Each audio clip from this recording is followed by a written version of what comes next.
নমস্কার বন্ধুরা, আমাদের চ্যানেলে স্বাগতম। ডিএ নিয়ে একটি গুরুত্বপূর্ণ আপডেট। তো বন্ধুরা, ডিএ নিয়ে এই মুহূর্তে সবথেকে গুরুত্বপূর্ণ আপডেটটি হচ্ছে 31শে জুলাই সবথেকে বড় খুশি পাবেন পশ্চিমবঙ্গের সরকারি কর্মীরা, এবং ডিএ বাড়ানো নিয়ে এই সিদ্ধান্ত নেওয়া হতে পারে।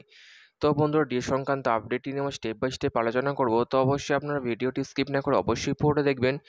তো তার আগে বলে রাখি, যে সকল বন্ধুরা আমাদের চ্যানেলে নতুন, আমাদের চ্যানেলটির পাশে সাবস্ক্রাইব বাটন, সাবস্ক্রাইব করার পর পাশের যে বেল আইকন সেটিও প্রেস করবেন, লেটেস্ট ভিডিও আপডেটগুলি সবার আগে পেয়ে যাবেন। দেখে নেব আজকে ডিএ সংক্রান্ত গুরুত্বপূর্ণ আপডেটটি। তো বন্ধুরা, আমরা সকলেই জানি পশ্চিমবঙ্গের সরকারি কর্মীরা কেন্দ্রীয় হারে ডিএর দাবিতে তারা শহীদ মিনার চত্বরে আন্দোলন চালিয়ে যাচ্ছেন 1 বছরের বেশি সময় ধরে। তারা অর্থমন্ত্রী, মুখ্যমন্ত্রী, রাজ্যপালকে বকেয়া ডিএ আদায়ের জন্য কেন্দ্রীয় হারে কিন্তু কোনোরকম সুরাহা হয়নি, চিঠি দিয়েছেন বারংবার, কিন্তু কোনো সুরাহা হয়নি। এমনকি তারা দিল্লির যন্তর মন্তরে গিয়েও আন্দোলন চালিয়ে এসছেন, কোনোরকম সুরাহা হয়নি।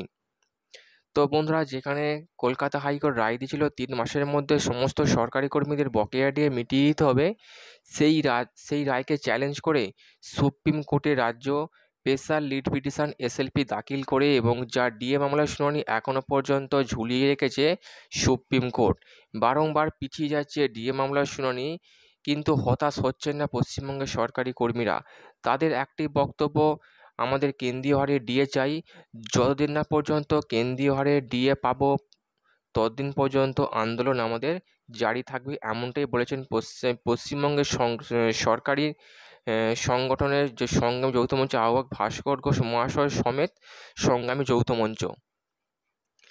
আমরা দেখেছি লোকসভা ভোট পরবর্তী সময়ে 10,000 কোটির বেশি টাকা পশ্চিমবঙ্গকে দেওয়া হয়েছে কেন্দ্র সরকারের তরফ থেকে। বিশেষজ্ঞ মহল মনে করছে এবারই বকেয়া ডিএ মেটানো নিয়ে চিন্তাভাবনা নিতে পারে মুখ্যমন্ত্রী মমতা বন্দ্যোপাধ্যায় সরকার। সেরকমই একটি আপডেট নবান্ন সূত্র মারফত, নিউজ পত্রিকা সূত্র মারফত আপডেট পাওয়া গেল। 31শে জুলাইয়ের মধ্যে বকেয়া ডিএ মেটানো হতে পারে, এমনটাই আমরা অর্থ দপ্তর সূত্রে জানতে পারছি। তো বন্ধুরা, কত পার্সেন্ট ডিএ মেটানো হবে সে নিয়ে এখনও পর্যন্ত পরিষ্কার কিছু তথ্য আসেনি। তো বন্ধুরা, পশ্চিমবঙ্গের সরকারি কর্মীরা এই মুহূর্তে 14% হারে ডিএ পাচ্ছেন, এবং রিসেন্ট অর্থ দপ্তরের সাথে মিটিং করেছেন মুখ্যমন্ত্রী মমতা বন্দ্যোপাধ্যায়, এবং রাজ্যে অর্থ ভাঁড়ে কত পরিমাণ অর্থ আছে সেই পরিমাণ হিসেব করে পশ্চিমবঙ্গের সরকারি কর্মীদের ক্ষোভকে প্রশমিত করার জন্য ডিএ নিয়ে নতুন চিন্তা ভাবনা শুরু করেছেন মুখ্যমন্ত্রী মমতা বন্দ্যোপাধ্যায় সরকার। তো বন্ধুরা, এই আপডেটটি দেওয়ার ছিল, কেমন লাগলো কমেন্ট করবেন, লাইক করতে ভুলবেন না। ডিএ সংক্রান্ত পরবর্তী আপডেট পাওয়ার জন্য আমাদের চ্যানেলটি সাবস্ক্রাইব করে রাখবেন। থ্যাংক ইউ বন্ধুরা ভিডিওটি দেখার জন্য।